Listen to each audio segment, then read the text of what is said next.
How is everybody? Do you hear me? Do you see me? Welcome to Mondays with Mover. It's Monday. I am Mover. Everything seems to be working great. Today we've got a special guest, Lt Tollini, KLUSO, and you can check out his book. The link will be in the description, and that's what it looks like. So without further ado, let's get him added to the chat, and bam. Rick, how are you, sir? KLUSO, my friend. Good. Thank you for coming on the channel. How am I? I'm doing good. Awesome. Awesome. All right. So let's see. You are in Japan right now, right? Let's see if we can Japan right now.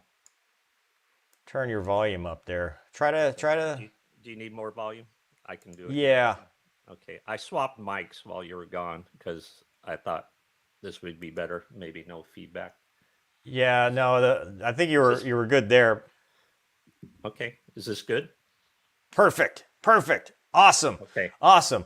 Well, we've got a lot to talk about and not a lot of time. These interviews always go long, and I tell every guest this is not a professional operation, so things will happen. Probably I will get shut down at some point, so just keep talking. Whatever happens, you don't need me. Just keep talking. But thank you for being on the channel. Your career has been amazing. You have flown F-15s for all of it, correct? Yeah. Basically from, after first assignment out of pilot training all the way to the very end.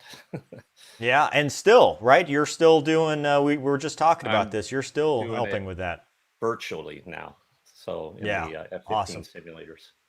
Awesome, awesome. Well, let's get right into it because I want to hear about your story. I know you tell a lot of it in your book, so I'll make sure we have the link there. But what got you interested in aviation? What got you that spark? How did you become a fighter pilot? Yeah, a lot of that part is in my book. So, but the quick part of that story is my father was a private pilot, um, and he was also a airframe and power plant A&P mechanic. So he had a love of flying. It was pretty expensive, for people to fly, for average people to fly. But he worked at an army depot near Stockton, California, and they had a flying club that was dirt cheap. They basically got surplus airplanes from the army and like a T-41, and they had like a PA-18 Super Cub. And so just as I was hitting my early teens, he joined that flying club, and he used to take me and my brother flying as often as we could go. And so, Wow. up to that time, I'm not sure what my career goals were, but and I wasn't a big, like uh, tempt fate kind of kid. I was pretty scared of like roller coasters, but for some reason, Yeah. flying just was natural to me. And so from that point on, I knew I would expect to have some career in flying. I never planned to go in the military though. Wow. And where did you grow up? What part of the Northern country was this? California, Stockton, Okay. where I grew Yeah. up. All right. So once you got the bug, was it all aviation all the time, or was it something you kind of eased into? Where'd you go to school for college? Well, yeah, I went to San Jose State University, which had a really good aeronautics program, aeronautics technology. They didn't have a flight school because it wasn't allowed under the California state laws for universities to have a flying program. Oh, wow. But Okay.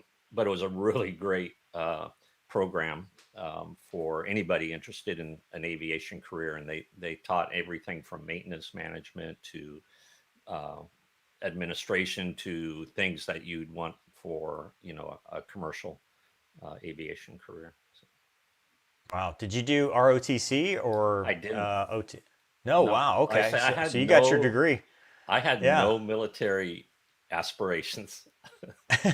Even when I graduated, I still didn't. So I tell the story of that in the book. But literally, and I'm not going to tell the whole story here. Literally, I walked in off the street to a recruiter's office and said, "How do I become a Wow. pilot?" And I was Yeah. like a California hippie. I had like really long hair. My hair's almost that long again now, but Yeah. and a beard. And he just looked at me and like, "What?"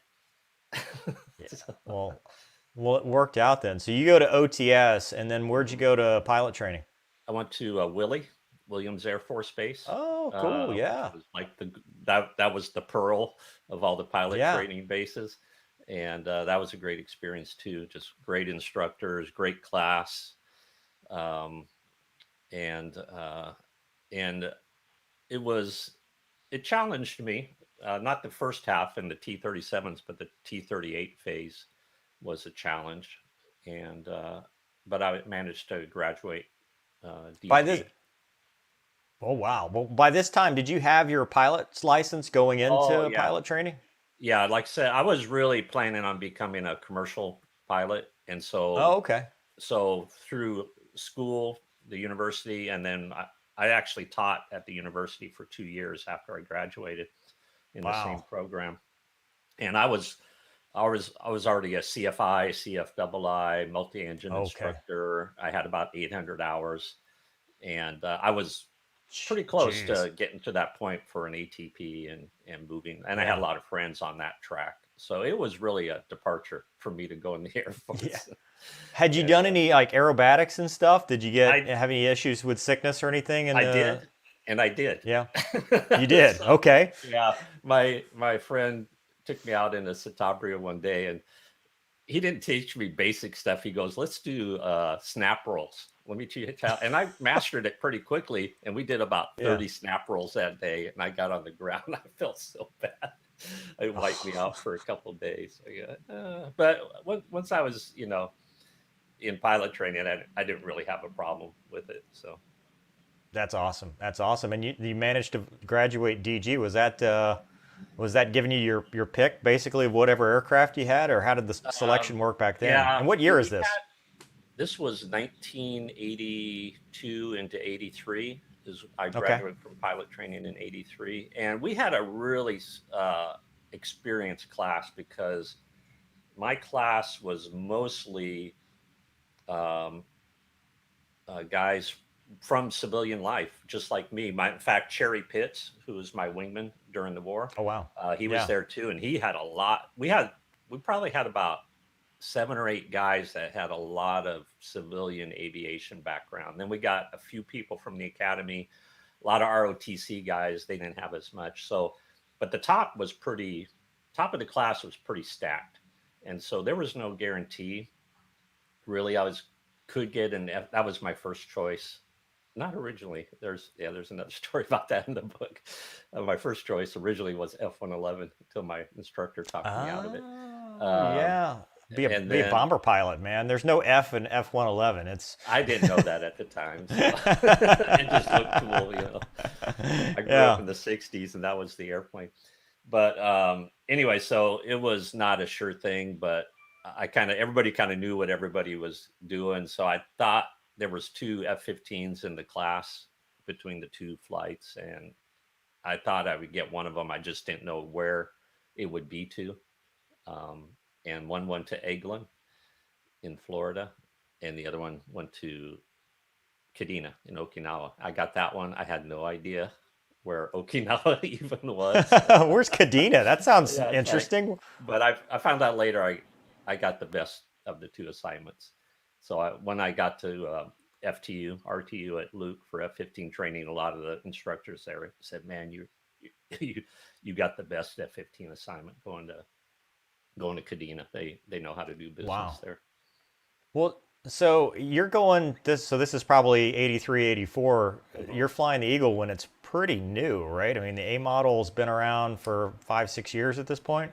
Yeah, I think when I got to Kadena, they had just received the first C models recently. There were 78 tail numbers, but I think they Oh, were the first active squadrons to get C models. They got okay. C models when they transitioned out of F4s, and so yeah, it was the C model was brand new, basically. So what was it like flying the Eagle for the first time?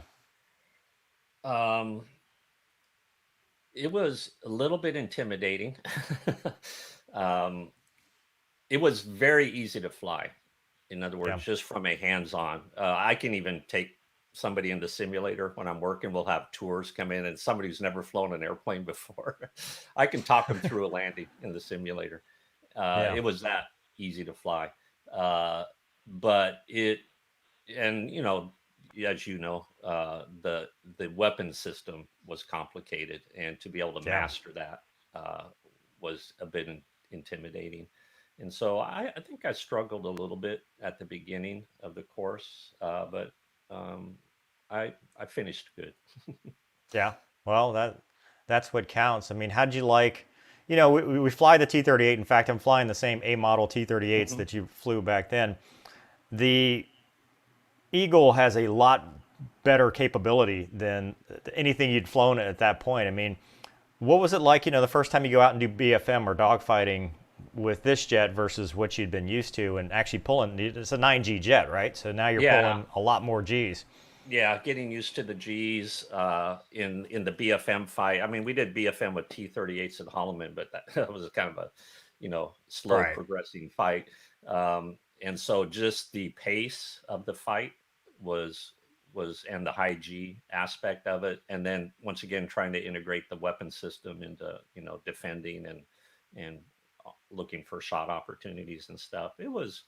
It's a lot, but like Yeah. as anything is, with repetition and good instruction, eventually you kind of work your way into a groove there. So Yeah. Awesome. Awesome. I So you did I'll tell a well. story real quick. I got to Yeah. Kadena, Yeah.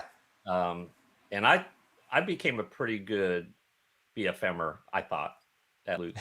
uh, and like I said, I finished the course pretty well, and I got to Kadena, and my very first flight was with our weapons officer. It was like the local area, but we're going to do a little BFM, save some gas for some Mm-hmm. BFM. And it's like, okay, watch, I'm going to show. And he just literally kicked my ass. I mean, I started out offensive, and within like 30 seconds, he was gunning me. He's like, whoa, I got a lot to learn. That is awesome. Yeah, well, everybody wants a piece of the new guy. When you show Oh up, all yeah. the Well, instructors, that's you got a target on your back.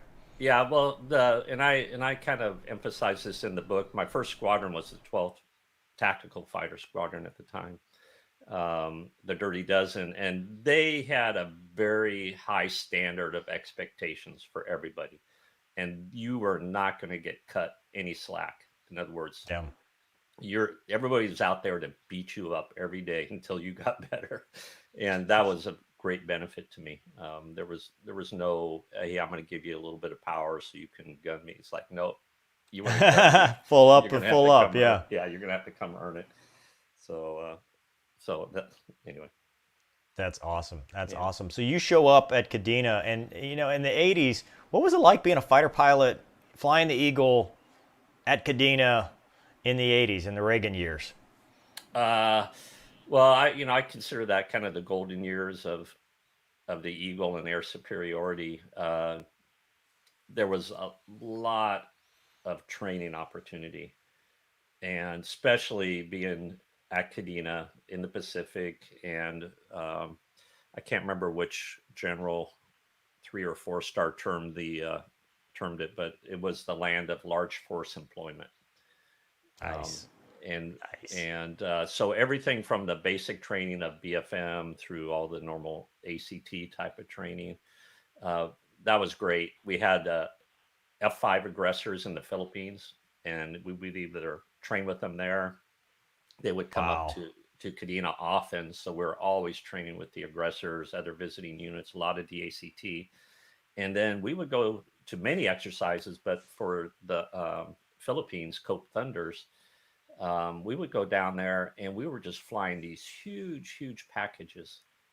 And sometimes it was called a large force Thunder, where they would send 2 full Eagle squadrons, C model squadrons, and a full Wow. squadron of Vipers, a full squadron of F4s. And we were doing like 60, 80 airplane packages Holy the blue, crap. just on the blue side, and opposed by 30 or 40, adversary folks, aggressors. Navy would come in, whoever was Wow. Aussies would show up, and those things were things that other units, especially stateside units, just were not doing. I know the guys in USAFE, they did a lot of large force employment, and that training was um, that training was almost exactly what we did in Desert Storm, especially at the beginning of the war, where we were going in with 100 airplane packages and stuff like Yeah. that. And it was in my squadron, I had guys from Kadena and JB Kelk. He was from USAFE, and those were the guys I put into the mission commander roles because I knew they knew how to do this and Wow. how to lead packages like that from the air from the sweep or the uh, you know the fighter portion of it.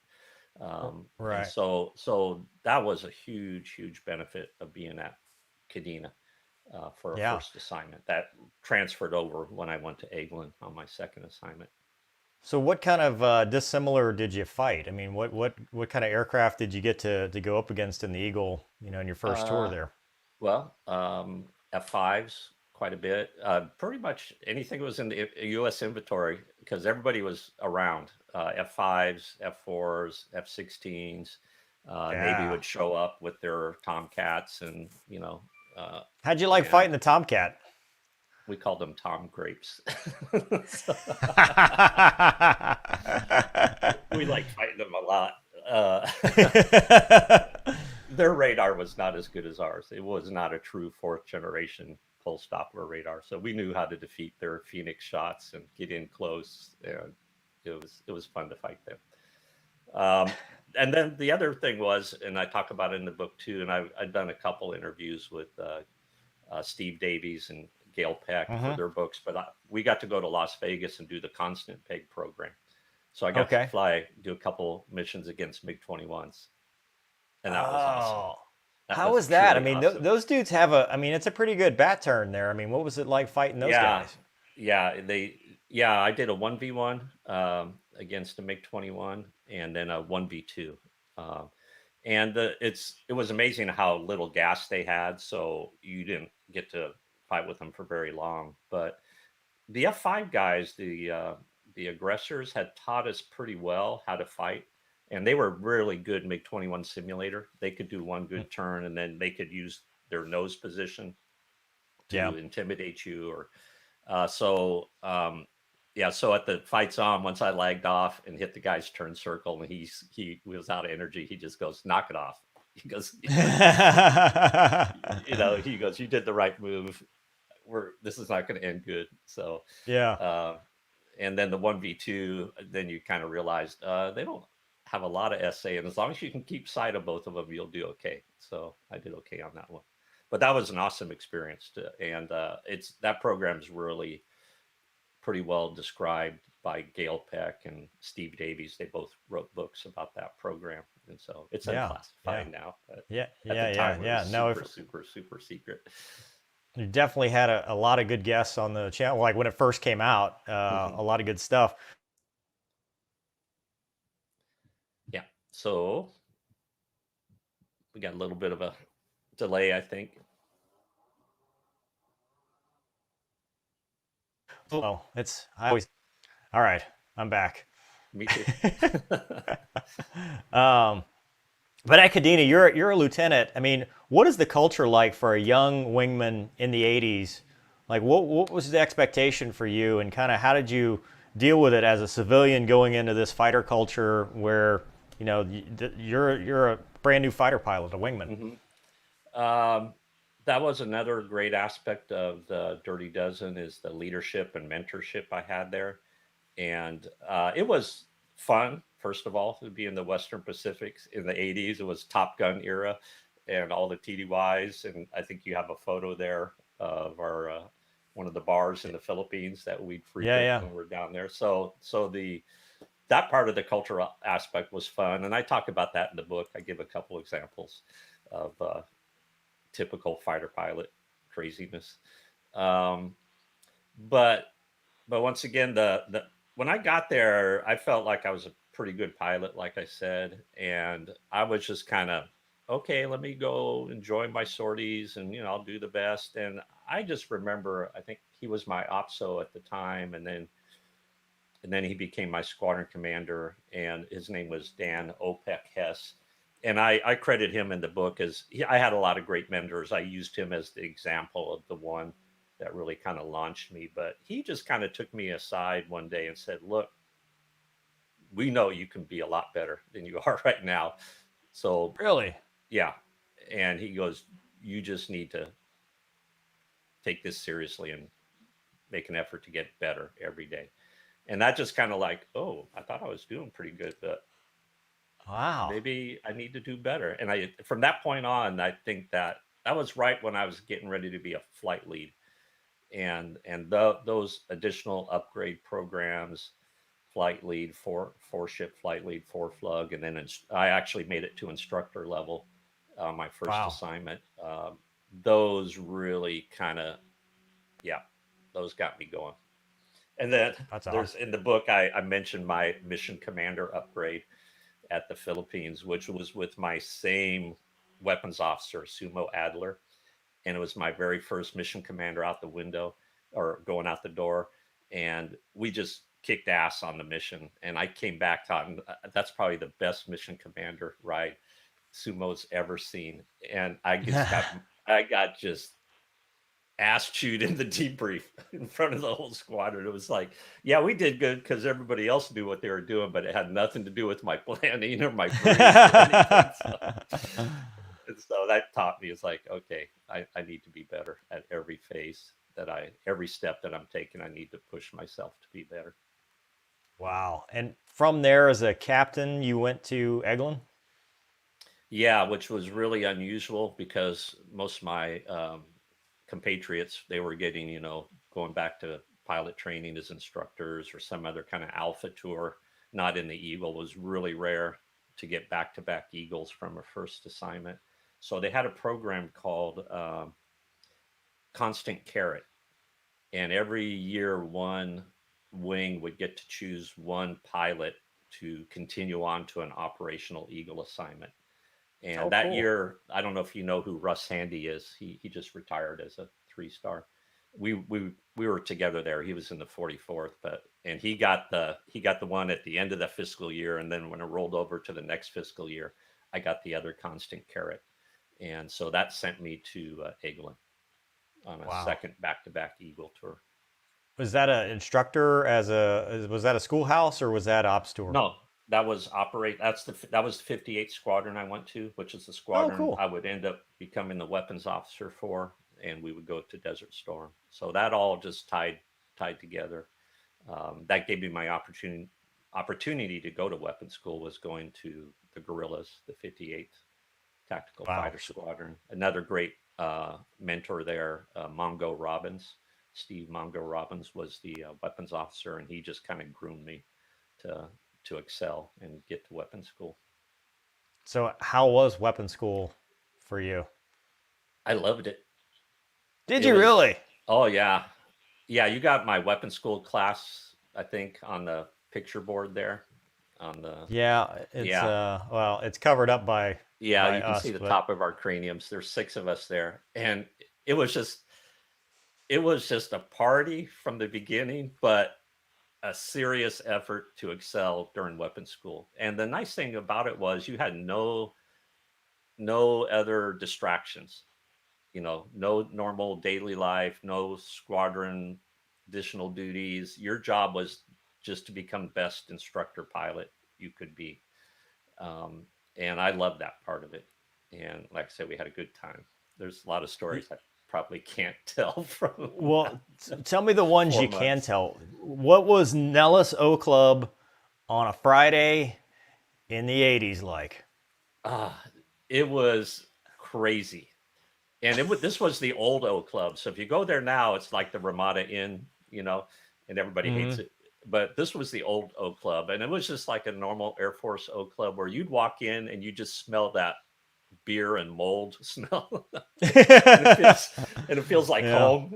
It's like, oh, okay. And I think the bartender's name was Bernie, and literally, and my drink at the time was Jack on the Rocks, Jack Daniels on the Rocks. And literally, I'd walk in, and before I could even reach the bar, he would have my Jack Rocks on the bar Oh, waiting that's for me. awesome. And if we had missions the next day, we couldn't really go. We went there pretty much every night, but we take it easy, but yeah, especially Friday nights and Saturday nights, it was just crazy in there. It put the Top Gun bar scene to shame. So Is it true they actually bust civilian women into the O Club? I mean, was it actually like there were civilians plenty hanging of, out? but I don't think they bust him in. I know we went to El Toro when I was at Eglin, and they would literally give passes to local women out in town. Here's a pass to get on base. Back in the good old days when security wasn't an issue, and that Right. place was pretty wild. Better than Miramar, from what I was told. But yeah, there it was crazy.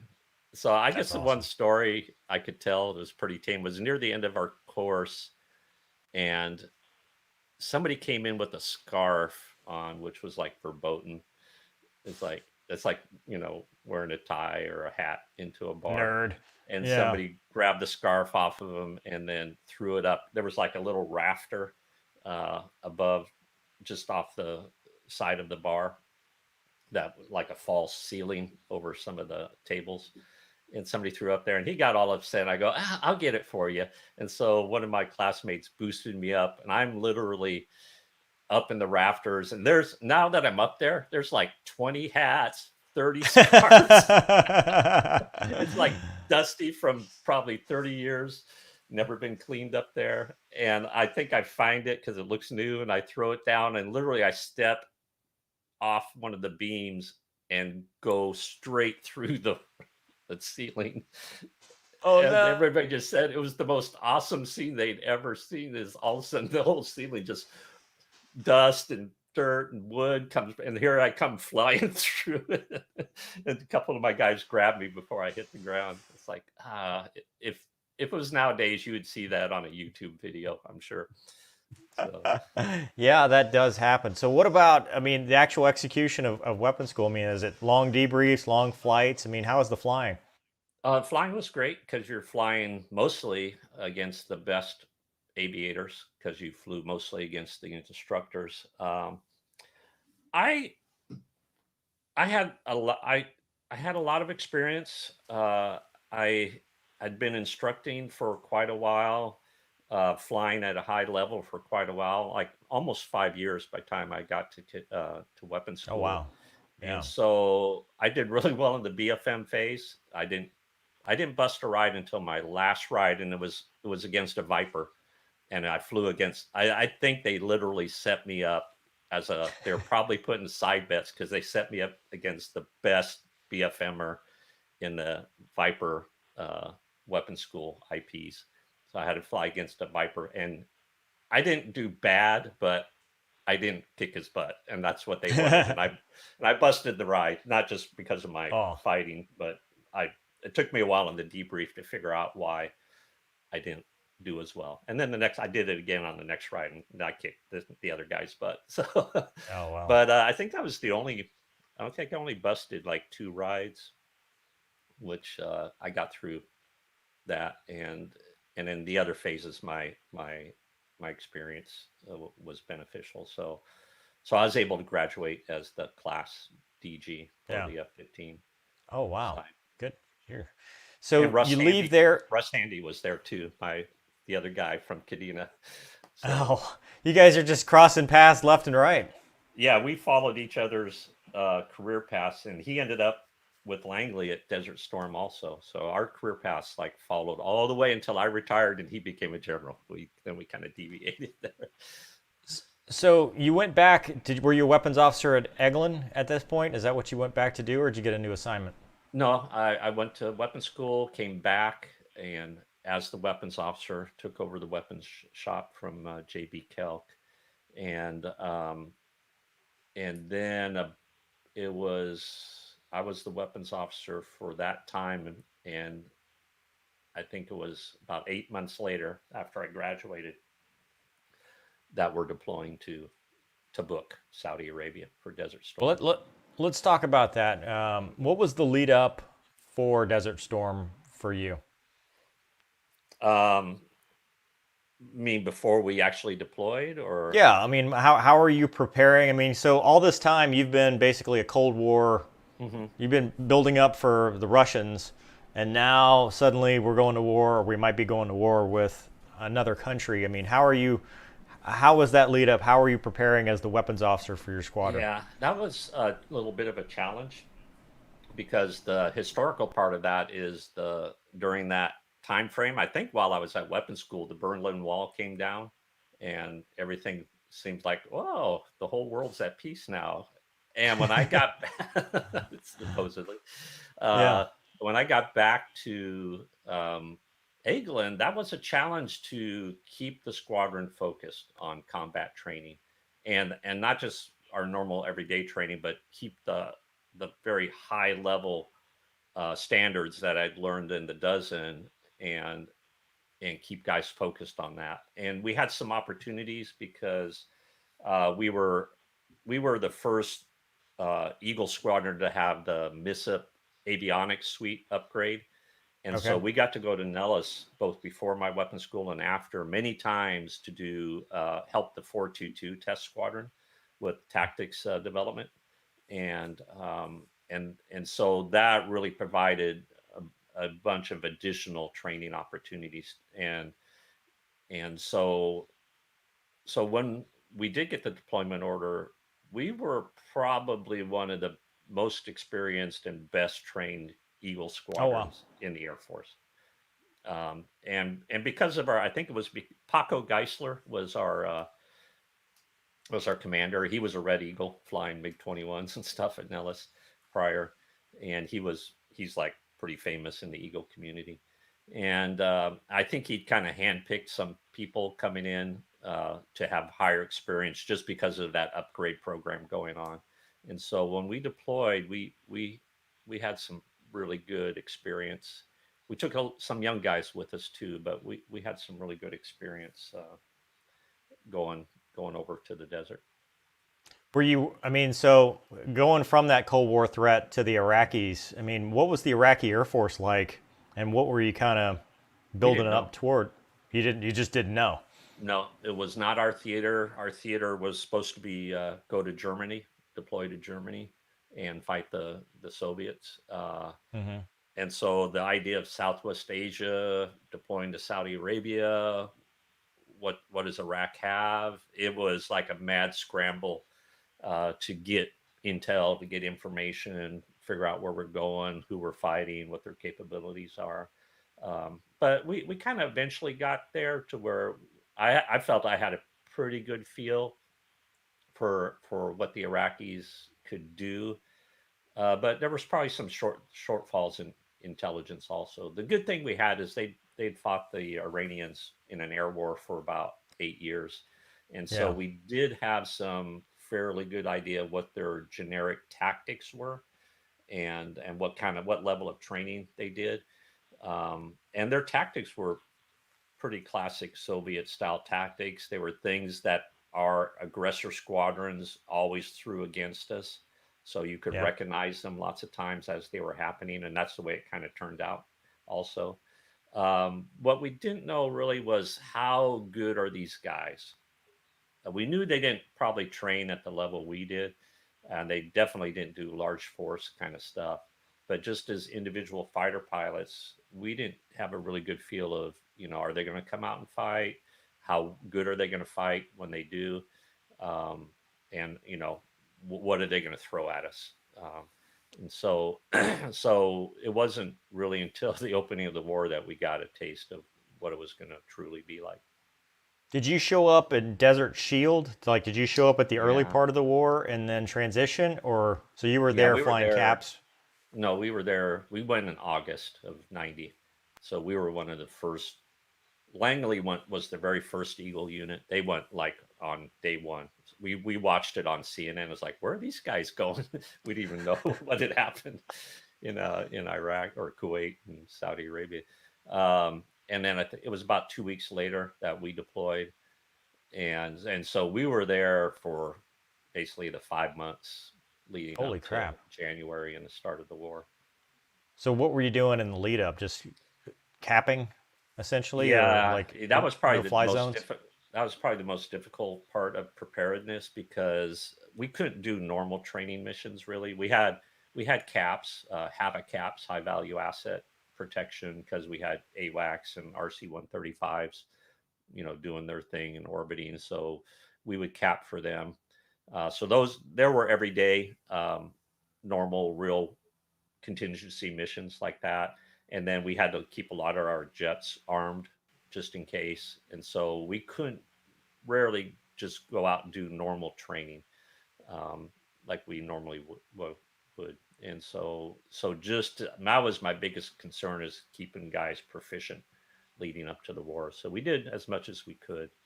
Um, Yeah. and then the nice benefit of that is we flew a lot of night caps as Oh four wow. ships. And I already had the plan of what we were going to do, and I knew what the first missions were going to be at night. And so I used that as an opportunity to train the squadron in night tactics, in night formation management, just being comfortable at night. And this is before NBGs and fighter data link, Ooh. and but we got really good at it. So And your lights we were out? Were you lights out for combat with no NVGs? I we mean, would how'd use you? like somebody just asked me, somebody at weapons school is doing a paper on it right now. It's like, how'd you guys do nights?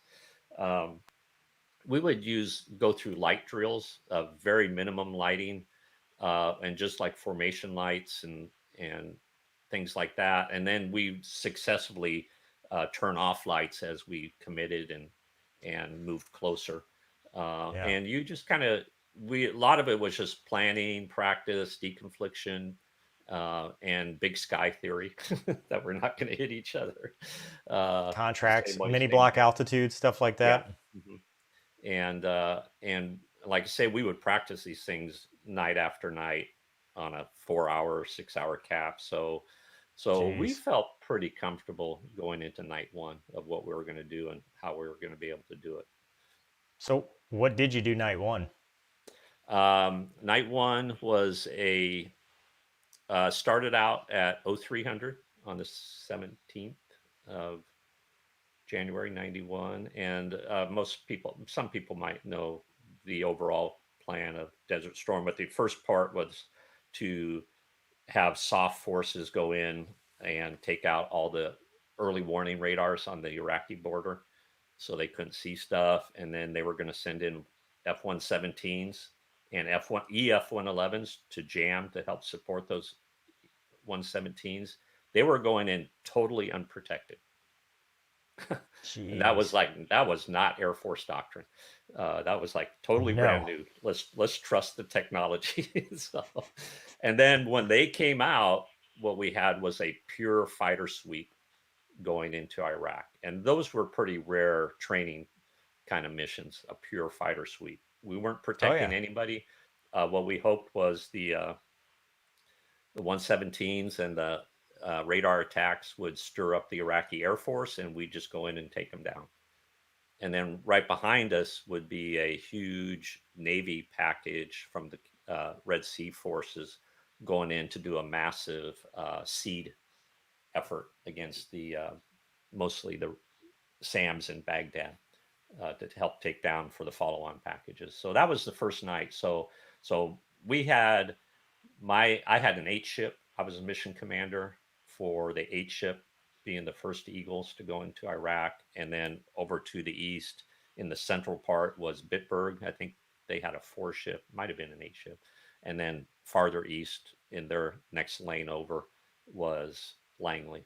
And so it was supposed to be a same time, same way, same day, massive sweep of Eagles into Iraq. It didn't turn out that way as far as the timing, Yeah. because we got pushed early, because there were also F-15E models in that initial unprotected go in first, and they were coming out, and all the activity rousted guys that were pretty close to their egress route, and so the AWACS pushed us early to get in there and take those guys down. And that's what we did on the first night. Is it messed up the timing. We had E models in our it was supposed to be a clear field of fire, but it didn't work out that way. So we had to let them get out of the way. I picked up a MiG-29 coming out of the Baghdad area, passed it to JB Kelk, who was my number 3, because it was on his side of the formation.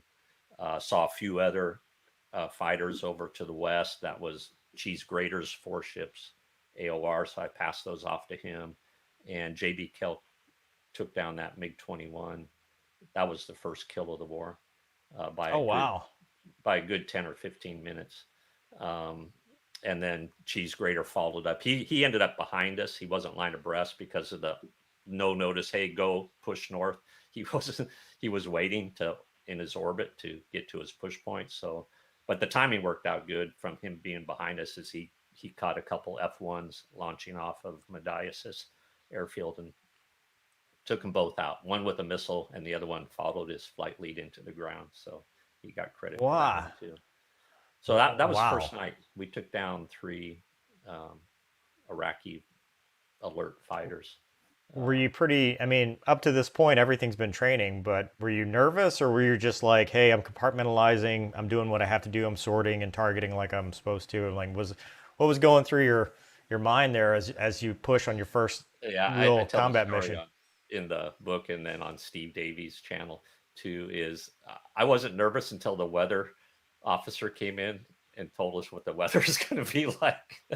And it was embedded thunderstorms in the tanker tracks. It was like, oh no. my God. And it was just, that made me nervous. But, and then when I was getting ready to start my jet and the crew chief was helping me strap in, he goes, come back safe, sir. And I go, yeah, that's the plan. But like you said, once you start the jet and you go through everything, it's really kind of on autopilot, and that's really where your training kind of takes over. So, I think the only thing for me, and probably be everybody else in my flight and across the AOR, was the great, quote, please, Lord, don't let me fuck up. Yeah, I don't care if I die, just please don't let me fuck up. Yep, Yeah. I've said that one a few times. Tom Wolfe and the right stuff. So that was the big thing, is you were doing your job, but you didn't want to mess it up, and especially cause somebody else to not make it. So how did that debrief look when you came back after 3 guys get kills? I mean, or getting 3 kills essentially. Debrief. We weren't really sure if JB had taken his guy down, because initially he thought we were shooting AIM-7s at the time. He thought his missile didn't come off because his armament panel showed it still on the jet. But he closed his eyes when he hit the pickle button, because we didn't know. It was like, it's going to be really bright. But both of us saw a missile in the air, and then 3 out of the 4 of us got spiked by the Fulcrum somehow. Did they shoot back at all? We saw a missile in the air, both JB and I, and we didn't know, was this JB's missile or was this the guy shooting back at us? Because at night it's just a dot, glowing dot floating in the blackness. And so we're all kind of, defending and things. And then when we turned back hot, we both saw it look like a sparkler at a pretty good distance, kind of going downhill. And it's like, I'd never seen an airplane blow up before, especially at night. So we didn't know for sure what that was, but we reported. I told him, I think you took, because we sanitized and that guy was not there anymore. And so he reported it. And by the next morning, they confirmed that he'd shot that guy down. That is awesome. We didn't have time to debrief because we had to fly another mission within hours. Really? And what was the next mission? Yeah. And the next mission was Sly McGill's mission on the 17th, the first big daytime Alpha strike, large force, 100 airplane package going up, Viper package going up to Baghdad. And so the reason why, and I outlined this in the book also, the reason why we had so little time is the way we were tasked, and that Riyadh, the Air Operations Center, Riyadh, really needed the max number of F-15C sorties they could get for OCA missions, offensive counter air. They had so many packages. Everyone required F-15 support, and they wanted as much as they could. And we just didn't have normal peacetime pilot um, ratios are not set up for 24-hour combat operations. So the Yeah. normal pilot ratio of like 1.3 pilots or 1.25 pilots per airplane per squadron, great for peacetime training, not enough pilots for wartime high Oh, tempo wow. combat It's got operations. to be So, worse now. Jeez. yeah. Yeah. Yeah, it is worse now. Um, and so what I did is I created our combat cycle was an 18-hour day. And so what you would do, and that gave us more, we had enough airplanes to fly what Riyadh wanted us to fly. We just didn't have enough pilots to fill the cockpits of every combat mission. So what I did was created an 18-hour day instead of a 14-hour day. And so Ooh. what you would do is you would fly mission. You'd only fly one, but especially the cap missions were really long. They'd be at 8 hours from getting to the cap and getting back, 6 hour cap. Wow. The OCA missions were less. They maybe like 3 hours, 3.5 hours with the tanking and stuff. But still, what you do is, let's say you got up, you had a mission at 0600 to be on cap at 0600. And then if you flew another cap mission or whatever kind of mission, then the next day you would be 6 hours earlier at midnight. And then you flew on the next day, you would be 6 hours earlier. Yeah. And so, but what it did was created the ability to surge our combat operations. Not in the normal training surge like 1 hour missions, but we had the pilots now, and the guys at Riyadh just loved. I don't think the other Eagle squadrons were doing that, and the guys at Riyadh just loved the guerrillas because they go, "You can give us all of those missions." We go, "Yep." I told That's them, awesome. I go, "But you got to make us the mission commander." They go, "Okay."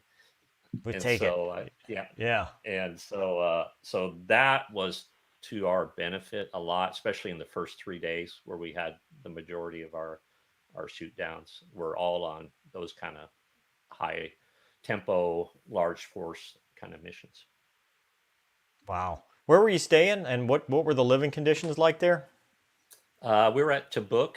I can't remember the actual name uh, the Saudis used for it, but we just called it Tabuk, which was in the far west of Saudi Arabia, kind of south of near the Red Sea, but it was on a plateau inside the mountain range next to the Red Sea, and then pretty close to the Israeli Jordanian border. And I don't think people kind of knew we were there because all the Langley folks in Dhahran and stuff were getting all the press from CNN. And we were probably straight line the closest unit to Baghdad, Eagle unit. We could get there and fly a OCA sweep unrefueled, which we did once or twice. So that was a benefit.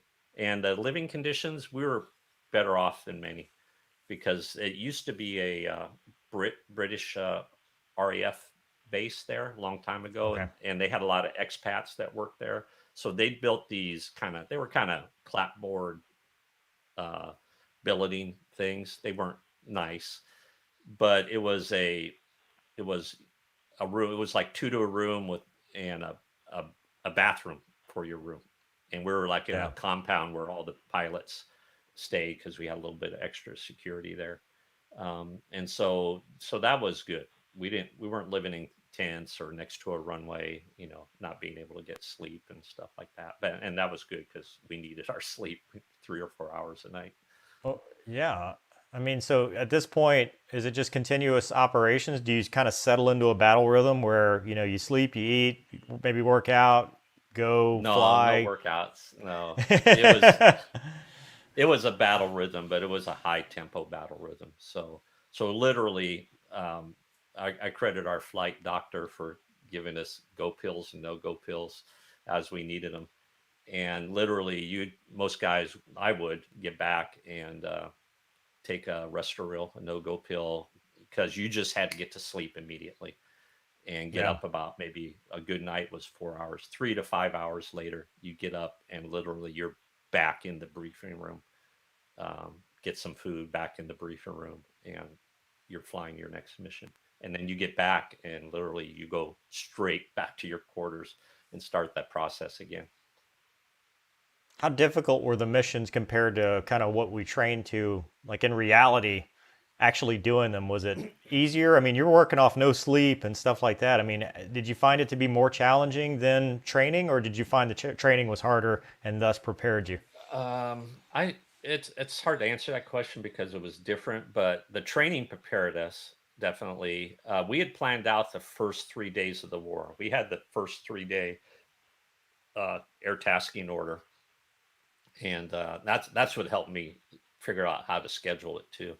I'd had that for like 5 months Okay, from the very yeah. beginning. So I couldn't tell anybody till near the end. But then I handed those certain missions I'd already scheduled who was going to be mission commander if it wasn't me, and they had enough time to pre-plan those missions ahead of time. So for that portion, that was easier in the fact that we had plenty of time. We could brief it, talk about it, maybe practice flying portions of it without obviously the full package and stuff. But um, and so for the most part, other I kind of talk about a few instances in the book. For the most part, everything went off as planned, Yeah. as long as everybody stuck to the plan.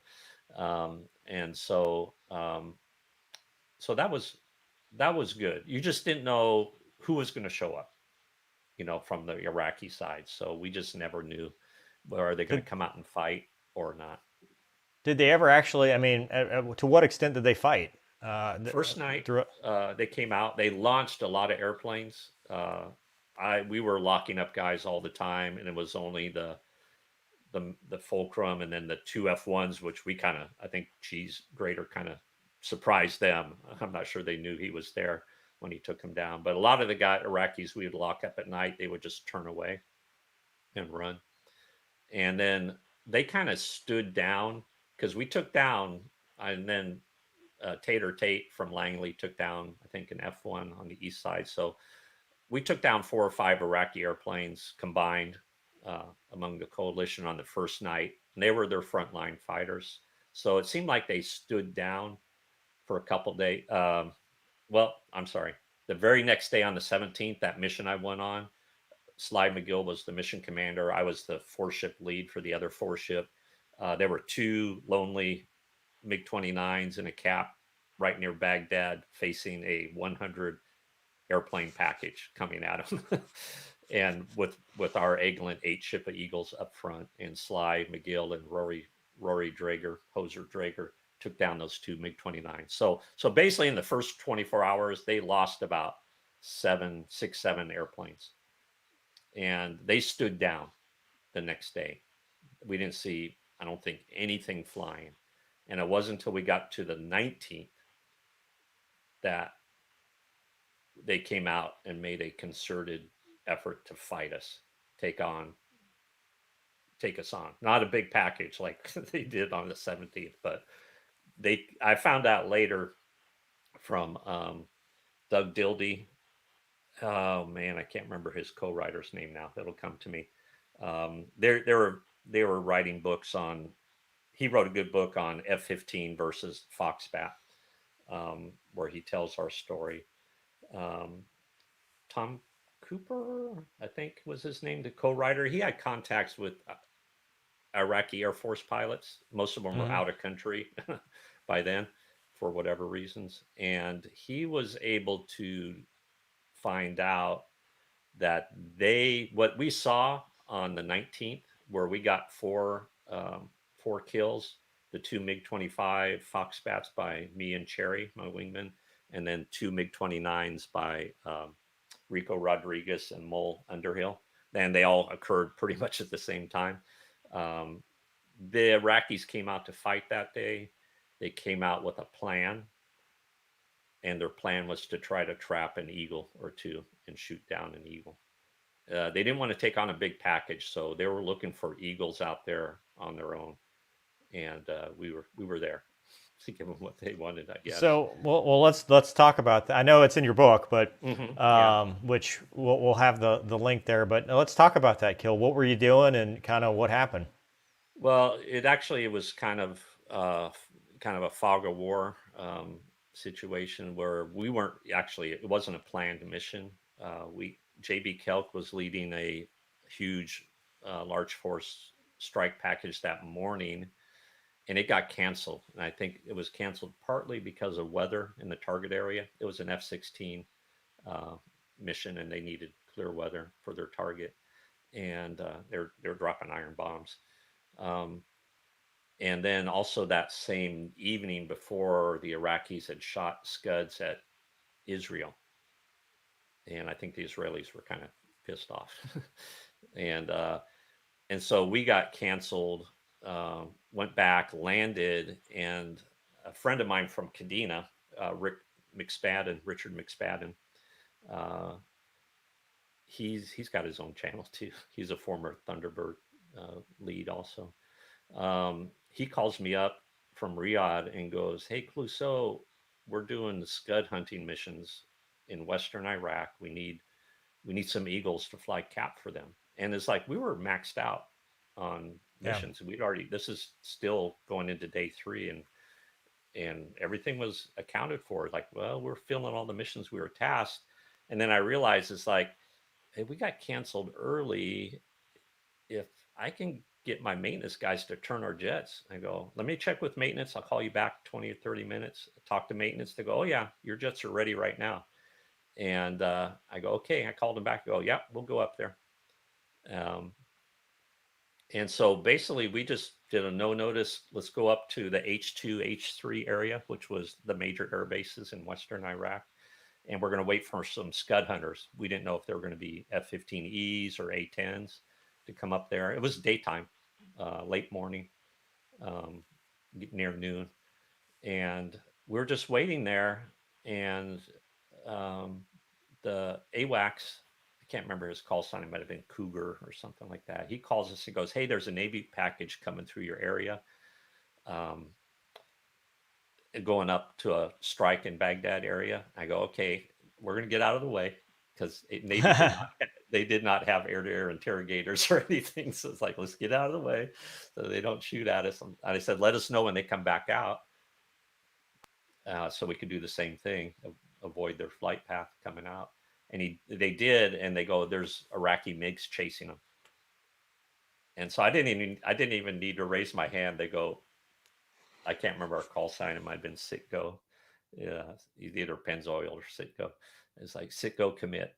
And so we just took a due east cutoff heading, and what we saw out there was, yeah, a couple of Iraqis. And Doug Dildy, Disco Dildy, told me he's talking about it with a Navy guy that was in that package, an A7. I think it was an A6 or A7 driver. And he said they were never so happy than to hear Eagles were inbound, because they had no protection and they were getting chased down. Holy crap. Right. That's one for us. And so we get there just in time, and we lock up a couple guys, which turn out to be MiG-29s, and they turn away.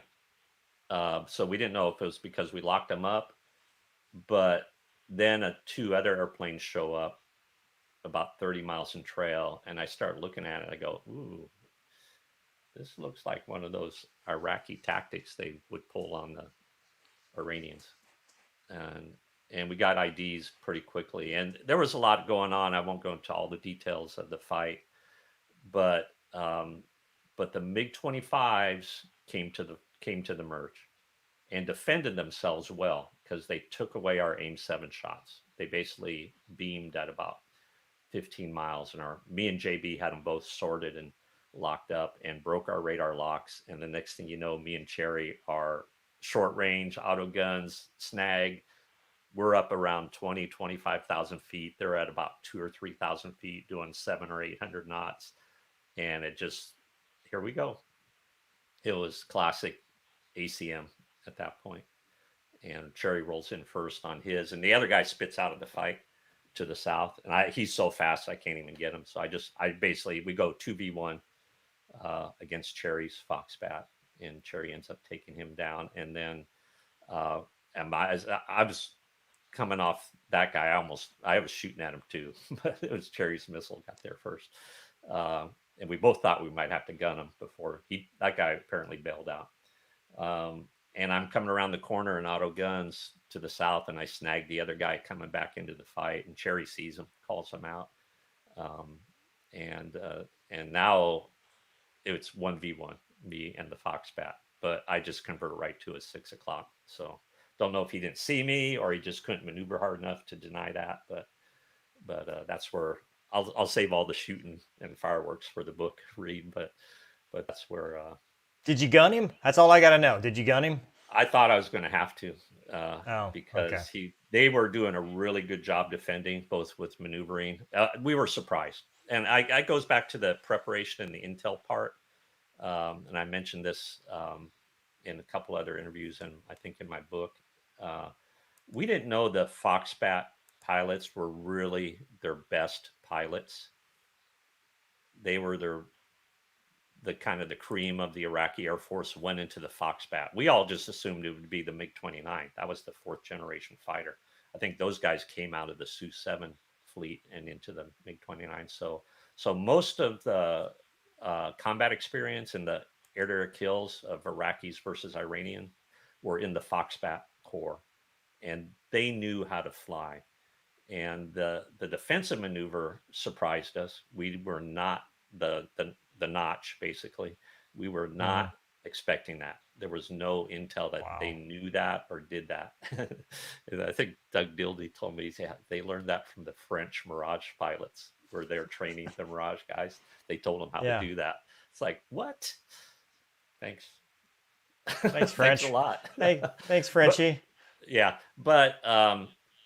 But they were really good pilots, and we saw that, and me and Cherry both thought, like, oh, who are these guys? It's like, and when we got into the visual merge, they were using chaff and flares very effectively, and defeating some of our shots. And so I thought I might have to go gun this guy, but my last aim 7, mine wasn't my last one on board, but the second aim 7 I shot. The first one, the motor didn't light; it just became a bomb. The second one, I shot an aim 9 that didn't hit him. It might have been a flare, it might have been something else with the aim 9, and then followed it up with an aim 7, and that was a direct hit. I think a contact fuse, and he burned, pretty much disintegrated. Jeez. So going home now, you've got your first kill under your belt. How's that? How's the feeling in the cockpit there? We weren't done yet, so there on the way back, we're both bingo fuel. Like, actually, I think Cherry was emergency fuel at the time. I think I finished the fight with about 3,000 pounds, and and which is like usually you're landing with 3,000 pounds of gas, right? And Cherry was like 1,500 pounds, and so I'm on the radio screaming at the AWACS to get us a tanker north. And that was probably one of the bravest things I ever saw somebody do, was that tanker pilot to bring his jet north across the border. We didn't have air superiority yet. There could have been Iraqi fighters all around us. We didn't. In fact, I passed a MiG-21 or MiG F1, Mirage F1 Iraqi. We passed 180 out on my way out. And I'm just going to let you go. I'm not going to fight you. I don't have my wingman with me. Cherry was about 10 miles in front of me, heading to the tanker. I'm low on gas. I've shot quite a few missiles already. And he probably had the same feeling. He didn't want to tangle with an eagle. He didn't want any of that. Yeah, I assume he saw me because we were pretty close. And so AWACS gets a tanker coming north. And we get there, and Rico and Mole had just come from their fight. They're on the tanker. I didn't know who they were, why they were on our tanker. I talked to the boomer direct. I go, get those guys off the boom. And literally he pulled it out and stowed the boom, which was the signal, like, you're not getting any more gas. And then me and Cherry got in first, got enough gas to get them home, and I got the rest. And then I guess Rico and Mole. How much gas had you gone down to? Like, what were we about to flame out? No, well, I think I would have to ask Cherry again, but I think he had about 1,000, maybe 1,200 pounds, and so Wow. he was he was yeah, he was getting close to being on fumes, and I had enough. I wasn't too worried about it. We we might have had enough. There was a emergency airfield just on the other side of the border, and I think we could have got Cherry there, and I definitely had enough gas to get there, but it was close. Wow. Wow. So how did the rest of the war go after this? Became very boring. So, unless we found something to do, it was a lot of time. Just they stood down after that day because for about a week because they really came out with their best pilots and their best plan, and they got smacked down pretty hard. And I credit them for the effort and the bravery to try it because they hadn't shown that they could fight us yet. And it was pretty even terms because it was 2v2 at our merge, and it was for Rico and Mold, it was 2v2 at their merge. So that was the best they were going to opportunity they were going to get. They kind of got what they wanted. They got Eagles kind of on their own with their best fighters, and we won that.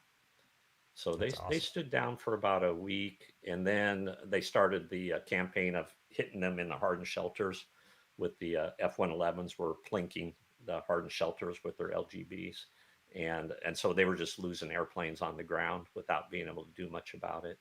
And for the most part, they started running at that point, trying to get to Syria and Iran with Wow. airplanes. A few times, which other guys in other squadrons saw, was their Foxbats would come out again and try to maybe tangle, but usually if they got intercepted, they would just turn around, run away, and they're very fast. So if they didn't come to the merge, you weren't going to Yeah. usually get them. So, Wow. So you after the war, you go back to Eglin?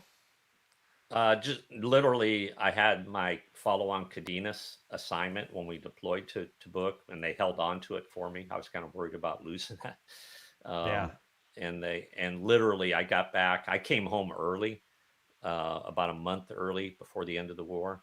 Everything had, there was not much going on. So my squadron commander, Tonic Teal, he said, "Hey, Cluso, next airlift you see on the ramp, get on it, go home."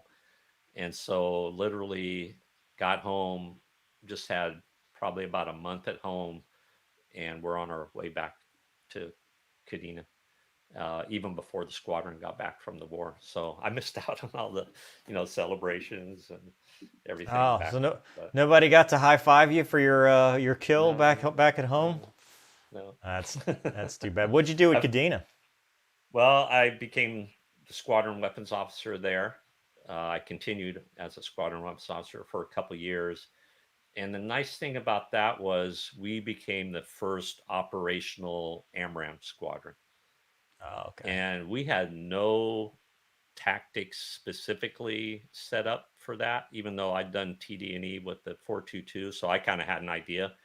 But we didn't have a culture of launch and leave and how to apply launch and leave or launch and defend or however you wanted to say it um, in the Air Force. So we basically and it was just the 12th Squadron was the only one at Kadena that had the MISSIP upgrade at the time, and we literally started from scratch, and that was. Wow. I just told the squadron, "Hey, let's go out. Let's try everything." And it all See if came this back. works. Yeah, let's see if this works. And we just did crazy stuff. Uh, and we found our basic four ship and element tactics still worked. I wasn't too big in running away because I knew that was not a launch and leave was not a reality of combat, Hmm. because you just didn't normally have the time and space to do it. So we practiced that a little bit, but a lot of our training was launch and decide, or I called it launch and defend, where we would get in there, get our shots, defend against any WES, and then get right back into the fight Yeah. and press the enemy.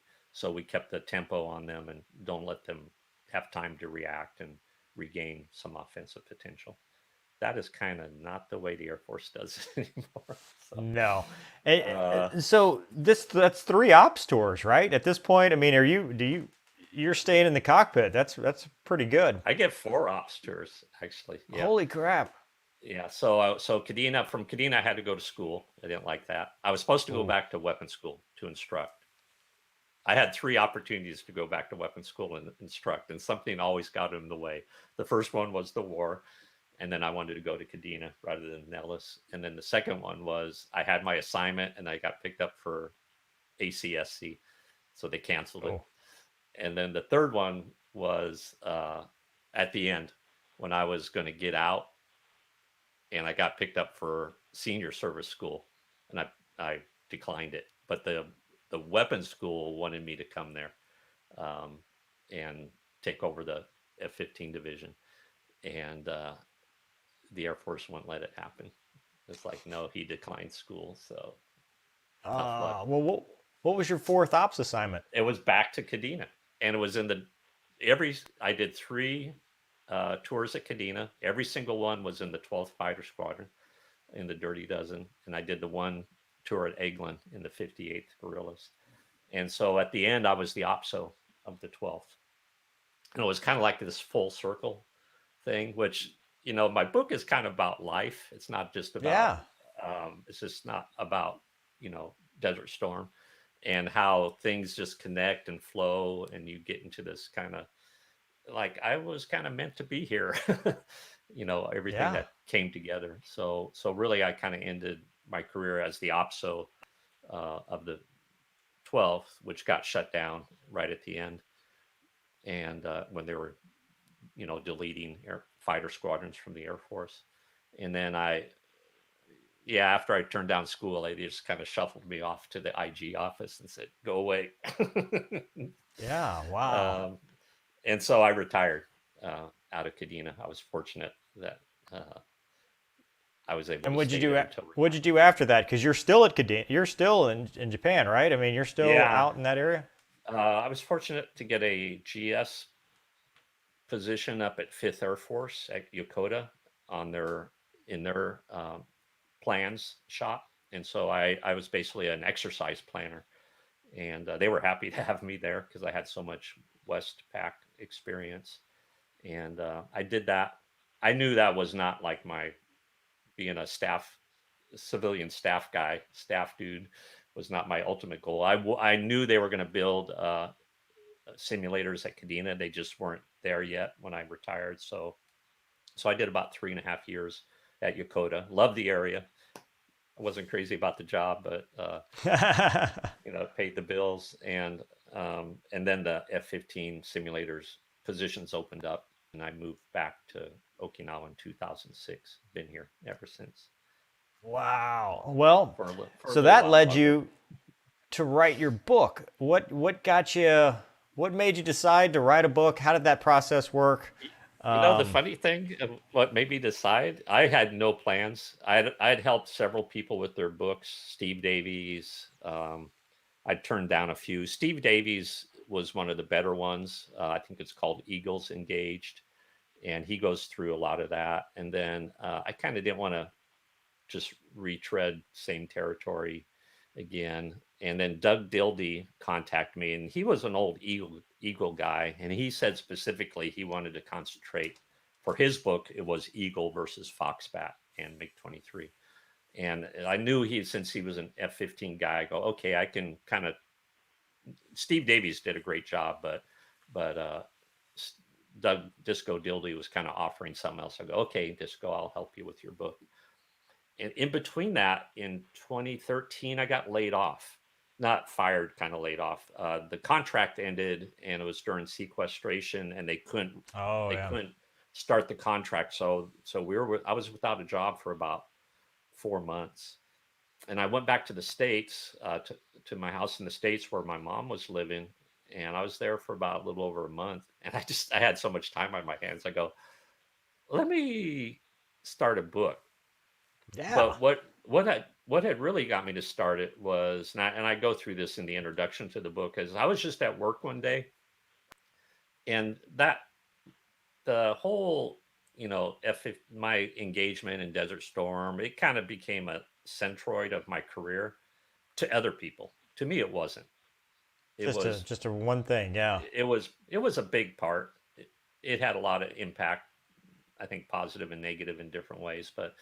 Um, but I thought, well, what if that hadn't happened? Or I started thinking, how did I get to that day in that place? And I just started trying to link together little small events in my life that maybe had an impact, that maybe connected to some other event, and that was kind of the way I was thinking at the time. And so I wrote down like 20. It was called 20 events in my life, or 20 things that changed my life, and I just wrote it on a Word document. And I took that and used that as the outline of my book, to kind of go through those things. And so I kind of had the seeds of it already, and now I had the time.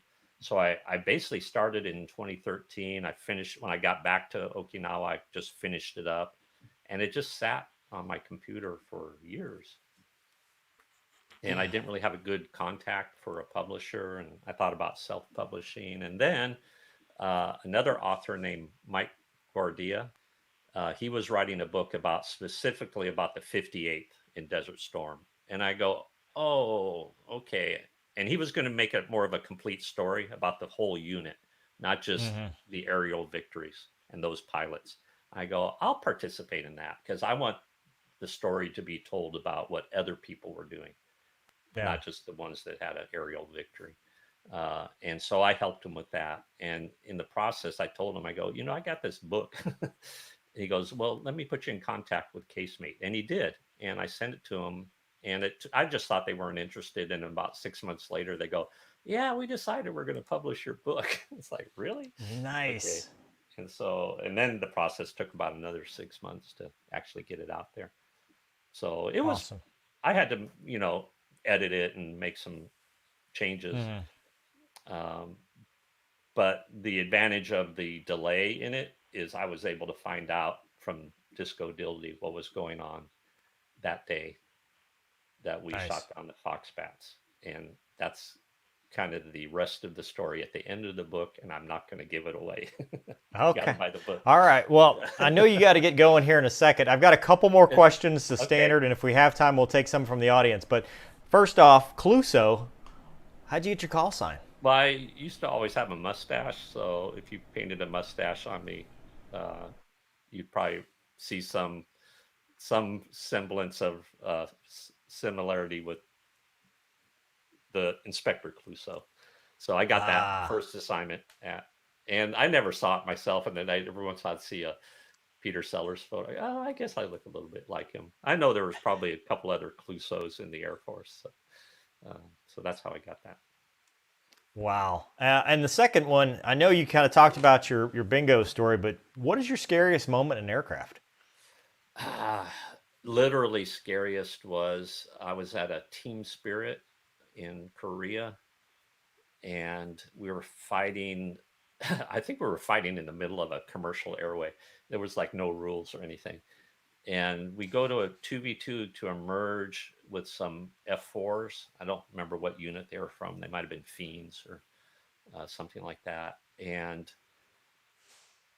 we're fighting. And I'd had this happen before. Sometimes you think an Eagle's a really big jet, everybody sees you, but sometimes guys just don't see you. And I'd been dusted off, or guys pull right in front of me a few times, but this was the closest where I was going. I thought the guy saw me, and I think he picked up my wingman, and I was getting ready to kind of lead turn him to get a gunshot, and all of a sudden I just saw his nose drop, and he just crossed literally maybe a couple 100 feet in front of my nose. And he's an F4. Once his nose comes down, that's it. That's where he's going. And all I could do, I lost sight. All I could do is just plant the stick in my lap, and I literally had one hand on the ejection handle because I thought we were going to hit. And I thumped him. I think he thumped me, and I just looked over, and I could see, I think it was a checkered scarf. I could see the scarf and the patches on both the guys in the cockpit, and it had to be 50 feet that we missed each other. And so that was just, that was a training mission. I thought, I hope I survived this midair because I was sure we were going to hit. But. Wow. Wow. All right. Couple questions from the audience if you have time. I know Yeah, sure. we're trying I to think I'm get you okay. out of here. One question you've already answered from the audience, which was if you knew Rico. Yeah. Yeah. Yeah. Yeah. So Rico, he was one of our four-ship flight leads. He was not a very experienced Eagle guy. He came from the A-10 community. And I told our guys, we don't have an A team or a B team, but actually we did. So, and Rico was on the B team, not because he wasn't capable, but because he just had less experience. So most of those guys, they would participate, but they weren't like mission commanders. And he was on a DCA cap that day.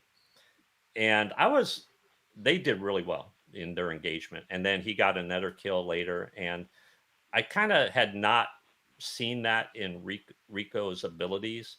But then I thought about it later, and it's like there's something about a fighting spirit in a guy that makes the difference. And we had a lot of that in the guerrillas. I didn't know who would. And I tell the stories like you don't really know when you go to war who's really going to show up until you go to war. And Rico showed up. And I think personally, I kind of relate it back now to his A-10 time is, A-10 dudes, yeah. they didn't have an idea of a high survivability rate in a full combat. And Rico, I think, had that fighting spirit from his A-10 days, and that transferred over into his Eagle career. And he did very well. Proud of him. That's awesome. Yeah. That is awesome. Well, Cluso, it has been an amazing journey. We will check out your book. Okay. No, well, I don't want to. We're running into your time here. I don't want to keep you too long. And you want to take one more? Sure. Okay, we got one more then. Let's see. This one's a little bit more political. What is your opinion on the Eagle 2? We need Eagles on the ramp. And I'll tell you why. We have lost our surplus of air superiority experience. We were talking about manning and stuff, and we can man airplanes right now. We used to have a bank of air superiority experience in the staff, on alpha tours, in aggressor squadrons. It's gone. Yep. And you cannot fight an extended war against a peer competitor without that experience. And I know we have the Guard, and they're very capable, but still dwindling. Yeah, dwindling. Yeah. They're going F-35s at like Jacksonville. I mean, yeah. So first of all, the C model is still a very capable airplane. I know it has cost in keeping it going. I wrote my congressman. Did you really? Yeah, I'm looking at the Air Force budget for 2022, the draft budget. I go, you need to keep Eagles on the ramp, and you need to make sure Air Force starts plussing up pilot training and bring the EX on and whatever. But don't worry about technology. Get air under people's ass, get that air superiority experience plussed up, and then move on to the next gen fighter. Because we can't do it all with technology. You need fighting experience. You need air superiority experience, and it takes 8 to 10 years to build that into an expert level. So we're already behind the power curve. Don't get rid of Eagles on the ramp, whether it's a C model or an EX. Or I assume that's what he meant by F-15 too. I assume he meant the.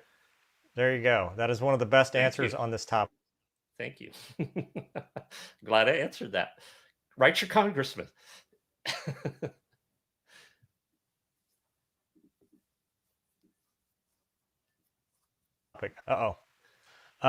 Well, Jim would like to know if you've ever seen any UAPs, unidentified aerial phenomenon. Never. No. Absolutely never. And that's an honest, and I got a lot of flight time I've probably seen some things like, what is that? It's a weird light, and then I kind of figured out what it is, and it's Mars over on the horizon. Uh, I've never seen something, so I'm sorry to disappoint you. And I don't know Yeah. any big secrets, or I'm not keeping secrets from you. So I don't doubt some people saw something. I think there's usually explanations. I don't not believe in aliens. I assume there has to be. I just haven't. Right. I've been unlucky. I haven't seen any. So, They haven't visited me either, so I yeah. guess it's just me. Well, sir, again, it has been a privilege and an honor. Everybody will check out your book. The link is in the description. Yeah. Thank you. I can't wait to check it out myself. Thank you so much for your time. Thank you so much for your service and what you've done, and you know, keeping the story Yeah. alive, Same because for I you, think Mover, it's awesome. and especially So doing this channel and keeping these stories going. Really appreciate that, and thank you for having me on. awesome, awesome. And good night, everybody. Thank you so much for watching. This will be Morning. available video on demand. I'll clip it up so it's not an hour and a half. Yes, good morning. Sorry. Thanks you for watching. You guys have a great evening. We'll see you next time, or morning, whichever way. Okay, thanks.